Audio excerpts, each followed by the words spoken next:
Hey guys, Michael from MRD Shorts here. Welcome to this new video. I hope you guys like this new kind of set. It's not finalized or anything like that yet. Like basically just that. But we're gonna like expand this into something bigger. Anyway, that's not the subject of this video. The subject of today's video is Won't You Be My Neighbor?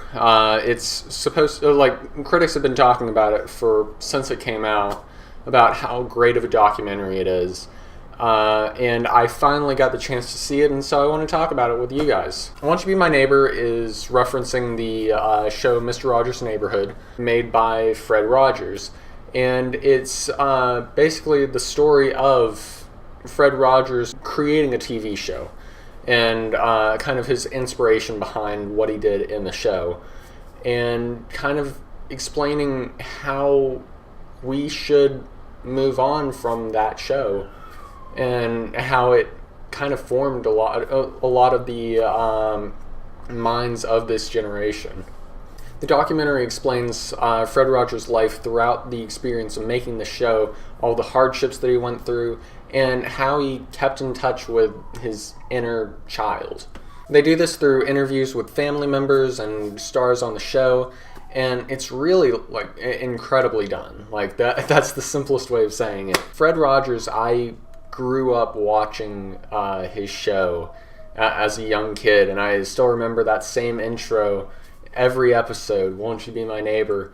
And this documentary starts out with that same introduction, and it really feels like it's modeled off of an episode of Mr. Rogers' Neighborhood. It has that first introduction, and then it goes on into kind of this story, which every episode of Mr. Rogers did the same thing, and then it winds back around to, in the original show's case, it would wind up to Mr. Rogers talking about what the lesson was from that episode. In this case, it's more just winding up how should we proceed from taking Mr. Rogers' life.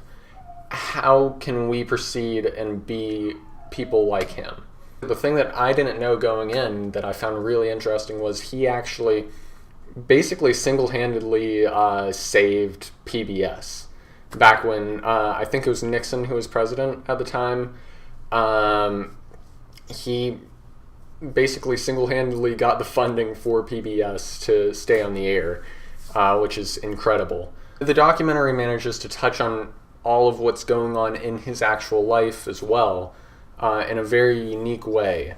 They used one of his characters from the show, Daniel the Tiger.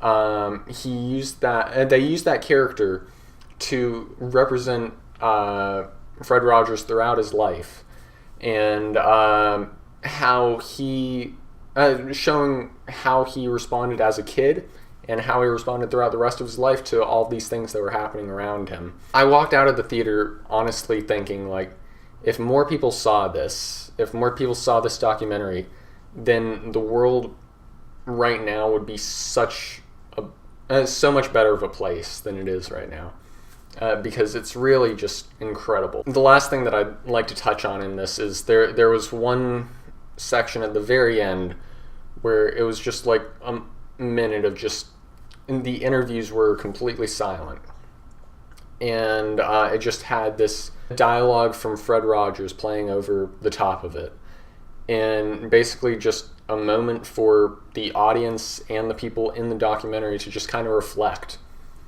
And it was just like incredible. One thing that they touched on throughout it was how Mr. Rogers loved using silence, and how much of a great tool it was for connecting to people. And in that moment, you see that how powerful that is. I'd personally give this documentary a 10 out of 10. I want to quickly add one more thing to the end of this video. I want to shout out a browser extension that I absolutely love. I've been using it for a long time, actually, called Honey. Honey allows you to, whenever you go to a popular site like eBay or Amazon or anything like that, you actually and get a list of coupon codes, and Honey actually checks for you for the best deals. To install it, just click the link in the description and then click once and then you're there. Simple as that. It's really not all that complicated. It's just an installation onto Google Chrome, and then you immediately start getting deals on stuff. I hope you guys all enjoyed. Thank you for watching. I really enjoyed this movie, and I want to get as many people as possible to go see it. If you like this video, make sure to leave a like. Comment down below with what you want to see us do in the future. I'm Michael from MRD Shorts. Thank you for watching. Goodbye.